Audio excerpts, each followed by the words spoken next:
Hello everyone, welcome back to Xylem learning. It's me Anuragna, നിങ്ങളുടെ സ്വന്തം Anu മിസ്സാണ്. Okay, മക്കളെ എല്ലാവരും നല്ല അടിപൊളിയായിട്ട് നിങ്ങൾ എക്സാമിന് വേണ്ടിയിട്ട് പ്രിപ്പയർ ചെയ്തുകൊണ്ടിരിക്കുകയായിരിക്കും. അപ്പം ഞങ്ങളും നിങ്ങളെ കൂടെ തന്നെ പ്രിപ്പയർ ചെയ്തുകൊണ്ടിരിക്കുകയാണ്. കാരണം നിങ്ങൾ അടിപൊളിയായിട്ട് മാർക്ക് സ്കോർ ചെയ്യണം എന്നുള്ളത് തന്നെയാണ് ഞങ്ങളെ ലക്ഷ്യം. അപ്പം നിങ്ങൾക്ക് വേണ്ടിയിട്ടുള്ള ഇമ്പോർട്ടൻ്റ് ആയിട്ടുള്ള ഓരോ ക്വസ്റ്റ്യൻസും ഇതുപോലെ ഓരോ കുഞ്ഞു കുഞ്ഞു വീഡിയോസിലായാലും അതേപോലെ ഓരോ ലൈവുകളിലായാലും ഒക്കെ ഞങ്ങളിങ്ങനെ തന്നുകൊണ്ടിരിക്കും. അപ്പോൾ ഒരു ലൈവോ അല്ലെങ്കിൽ ഒരു കണ്ടന്റോ എൻ്റെ മക്കൾ മിസ് ചെയ്യാതെ കാണണം. അപ്പോൾ ഏറ്റവും എളുപ്പത്തിൽ നിങ്ങൾക്ക് പഠിക്കാൻ പറ്റുന്ന ഒരു സ്റ്റാൻഡേർഡ് തന്നെയാണ് ഈ ഒരു 6th. കാരണം നമുക്ക് സിലബസ് ഒന്നും മാറിയിട്ടില്ല. നിലവിൽ ഇപ്പം നിങ്ങൾക്ക് അറിയാം 5ാം ക്ലാസ്സിലെയും 7ാം ക്ലാസ്സിലും ഒക്കെ സിലബസ് മാറിയിട്ടുണ്ടാവും. പക്ഷേ ഒരു കാരണവശാലും നിങ്ങൾക്ക് ഒരു ടെൻഷനും ഇല്ലാതെ എക്സാം എഴുതാൻ പറ്റും. കാരണം പ്രീവിയസ് ഇയർ ക്വസ്റ്റ്യൻസും കാര്യങ്ങളൊക്കെ നിങ്ങളെ ഹെൽപ്പ് ചെയ്യാൻ വേണ്ടിയിട്ട് ഉള്ള ഒരു സിറ്റുവേഷൻ ആണ് അല്ലേ. അപ്പോൾ എന്തായാലും നമ്മൾ എക്സാമിന് ഇമ്പോർട്ടൻ്റ് ആയിട്ട് ചോദിക്കുന്ന ഒരു ചോദ്യത്തിലേക്കാണ് ഇപ്പോൾ പോകുന്നത്. പിന്നെ മക്കൾ നല്ലോണം ശ്രദ്ധിക്കാം. എന്താണ് ചോദ്യം? ചോദ്യം ഒന്ന് വായിച്ചു നോക്കാമല്ലോ നമുക്ക്. ഓക്കെ, എന്താണ് ചോദ്യം? ഇവിടെ 4.3 സെന്റിമീറ്റർ നിങ്ങൾക്ക് കാണുന്നുണ്ടോ? ഓക്കെ, 4.3 സെന്റിമീറ്ററിനോട് 0.24 സെന്റിമീറ്റർ കൂട്ടിയത്. ഓക്കെ, നമ്മൾ ഓർത്ത് വെക്കുക, രണ്ട് നമ്പേഴ്സ് ആണ്, 4.3 ആൻഡ് 0.24.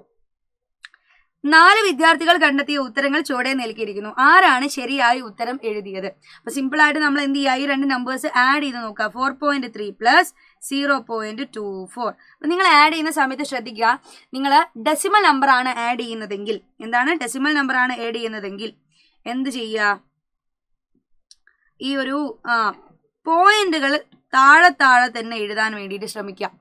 അല്ലാതെ പോയിന്റുകൾ മിക്സ് ചെയ്ത് എഴുതി കഴിഞ്ഞാൽ പിന്നെ ആഡ് ചെയ്യാൻ വളരെ ബുദ്ധിമുട്ടായിരിക്കും, തെറ്റിപ്പോകും ഉത്തരം. അപ്പൊ പോയിന്റ് എന്ത് ചെയ്യുക, താഴെ താഴെ തന്നെ മാർക്ക് എഴുതിട്ട് നിങ്ങൾ ആഡ് ചെയ്യുകയാണെങ്കിൽ സബ്സ്ട്രാക്ട് ചെയ്യുകയാണെങ്കിൽ ഒക്കെ ചെയ്യാം. ഓക്കെ, ഇതൊന്ന് കൂട്ടി നോക്കിക്ക് എത്ര വരും? 4, 5, 4 അല്ലെ, എന്ത് വരും? 4.54 എന്ന് കിട്ടിയിട്ടുണ്ടാവും. 4.54. 4.54 ഇവിടെ ആർക്കാ കിട്ടിയത്? യെസ്, അനുക്കുട്ടിക്കല്ലേ, വേറെ ആർക്കും കിട്ടിയിട്ടില്ലല്ലോ. അപ്പൊ അനുക്കുട്ടിക്കായിരിക്കും ഇവിടെ കറക്റ്റ് ആയിട്ടുള്ള ആൻസർ കിട്ടിയിട്ടുണ്ടാവുക. ഓക്കെ അല്ലേ, ശരിയല്ലേ? ഇനി അടുത്ത ചോദ്യം, ബി ക്വസ്റ്റ്യൻ. ഇത് ABC ക്വസ്റ്റ്യൻസിലേക്കുണ്ട്. ഓക്കെ, നമുക്ക് എന്ത് ചെയ്യാം, ബി ക്വസ്റ്റ്യൻ നോക്കാം. വളരെ എളുപ്പത്തിലുള്ള ക്വസ്റ്റ്യൻ ആണ് കേട്ടോ. അയ്യോ, ഇതിന് ഇംഗ്ലീഷ് മീഡിയം ക്വസ്റ്റ്യൻ ഇല്ലേ എന്ന് വിചാരിക്കേണ്ട, ഇംഗ്ലീഷ് മീഡിയം ക്വസ്റ്റ്യൻ ആണ് ഇത് ഇവിടെ കാണുന്നത്. നമ്മളിപ്പോൾ ചെയ്ത അതേ കാര്യം, 4.3നോട് 0.24 ആഡ് ചെയ്യാണ് ചെയ്തത്. അപ്പൊ നമുക്ക് അനുക്കുട്ടിയുടെ ആൻസർ ആണ് ശരിയായിട്ട് കിട്ടിയത്. അടുത്ത ക്വസ്റ്റ്യൻ എന്താ? ഇവിടെ നമ്മളെ ബി ക്വസ്റ്റ്യൻ ആണ് പറയുന്നത്. എന്താ ശ്രദ്ധിച്ചോ, 2.65 into 100. 2.65 into 100. അപ്പൊ 2.65 100 കൊണ്ട് ഗുണിക്കുന്നു. 100 കൊണ്ട് മൾട്ടിപ്ലൈ ചെയ്യുക, ഗുണിക്കുക എന്ന് പറഞ്ഞു കഴിഞ്ഞാൽ നമുക്ക് അറിയുന്ന ഒരു കാര്യമുണ്ട്. എന്താ, 100ല് 2 zeros ആണുള്ളത്. അപ്പൊ 2 0 ആണെങ്കിൽ ഡെസിമൽ നമ്പർ എന്ത് ചെയ്യണം? ഡെസിമൽ പോയിന്റ് 2 ചാട്ടം മുന്നോട്ട് ചാടണം. വേണ്ടേ? ഇങ്ങനെയാണ് നമ്മൾ പഠിച്ചതില്ലേ. അപ്പൊ ഡെസിമൽ പോയിന്റും 2 ചാട്ടം മുന്നോട്ട് ചാടിയാൽ എവിടെ വരും? 265 എന്ന് നിങ്ങൾക്ക് ആൻസർ കിട്ടിയിട്ടുണ്ടാവും. അപ്പൊ ഇവിടെ 265 ആൻസറിലുണ്ടോ? യെസ്, ആൻസറിലുണ്ട്. ഓപ്ഷൻ ബി ആണ് അവിടെ കറക്റ്റ് ആൻസർ ആയിട്ട് നിങ്ങൾക്ക് കിട്ടിയിട്ടുണ്ടായിരിക്കും. Option B is the right answer. അടുത്ത ചോദ്യം നോക്കാം. അടുത്തത് ആരാണ്? C question. What is the decimal form of 1/1000? 1/1000ന്റെ ഡെസിമൽ ഫോം എന്താണ്?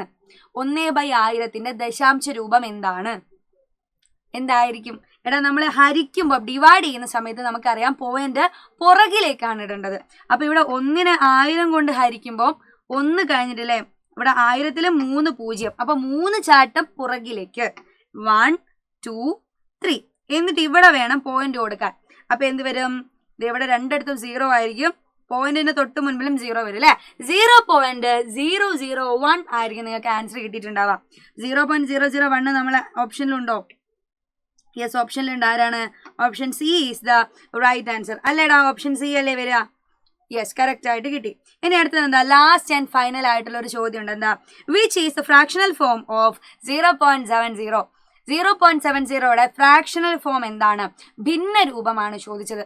അപ്പൊ ഭിന്ന രൂപത്തിൽ എഴുതാൻ പറഞ്ഞാൽ നിങ്ങൾക്കറിയാം എന്താ, ന്യൂമറേറ്റർ ഡിനോമിനേറ്റർ ആയിട്ട് നമ്മൾ എഴുതണം അതിന്.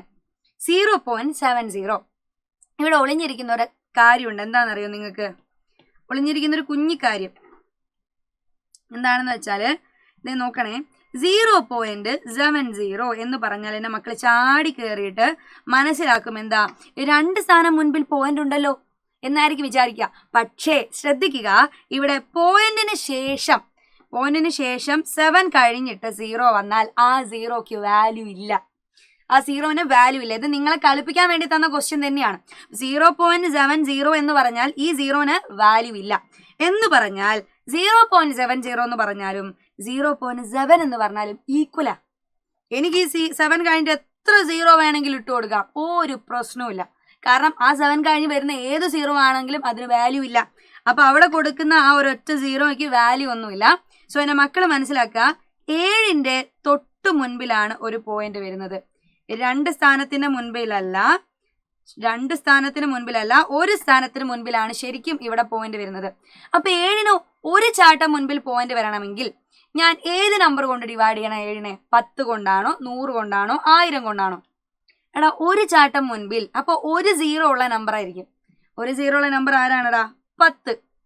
അപ്പൊ എന്ത് ചെയ്യണം? ഞാനിത് 7നെ 10 കൊണ്ട് ഹരിക്കണം, അല്ലെങ്കിൽ ഡിവൈഡ് ചെയ്യേണ്ടി വരും. അപ്പൊ 7/10 എന്ന് പറഞ്ഞ എവിടെയെങ്കിലും കാണുന്നുണ്ടോ നിങ്ങള്? 7/10, യെസ്, ഓപ്ഷൻ ബി ആയിട്ട് ദേ ഇവിടെ തന്നെ കിടക്കുന്നുണ്ട് അല്ലെ. Option B 7/10 is the right answer. 7നെ 10 കൊണ്ട് ഡിവൈഡ് ചെയ്താൽ നമുക്ക് ആൻസർ ആയിട്ട് എന്ത് കിട്ടും? 0.7. 0.7 എന്ന് പറഞ്ഞാൽ 0.7. 0.7 എന്ന് പറഞ്ഞാൽ 0.70 എന്നും നമുക്ക് എഴുതാം കേട്ടോ. അപ്പൊ ഇത് ഇങ്ങോട്ടേക്ക് 0 വന്നാലും അവിടെ ഒരു വാല്യൂ ഇല്ല. ഓക്കെ അല്ലേ? അപ്പൊ സെറ്റായിട്ട് തന്നെ മക്കൾ ഇത് മനസ്സിലാക്കണം. തെറ്റിപ്പോവാൻ പാകത്തിലുള്ള ഒരു ചോദ്യമായിട്ട് തന്നതാണ് ഏറ്റവും അവസാനം അത്. സോ തെറ്റിക്കരുത്. അതുകൊണ്ടാണ് അത് വീണ്ടും വീണ്ടും റിപ്പീറ്റ് ചെയ്ത് പറഞ്ഞത്. ഓക്കെ, അപ്പൊ നിങ്ങൾക്ക് എക്സാമിന് ചോദിക്കുന്ന എല്ലാ ചോദ്യങ്ങളായിട്ട് ഞങ്ങൾ ഇനിയും വരുന്നതായിരിക്കും. അപ്പൊ എന്റെ മക്കള് വീഡിയോസ് ഒക്കെ വെയിറ്റ് ചെയ്തിരിക്കുക, നിങ്ങളെ ക്വസ്റ്റ്യൻസ് ഒക്കെ വെയിറ്റ് ചെയ്തിരിക്കുക. ഓക്കെ, അപ്പൊ നെക്സ്റ്റ് ക്ലാസ്സിൽ കാണുന്നത് വരെ ബൈ ബൈ, സീ യു.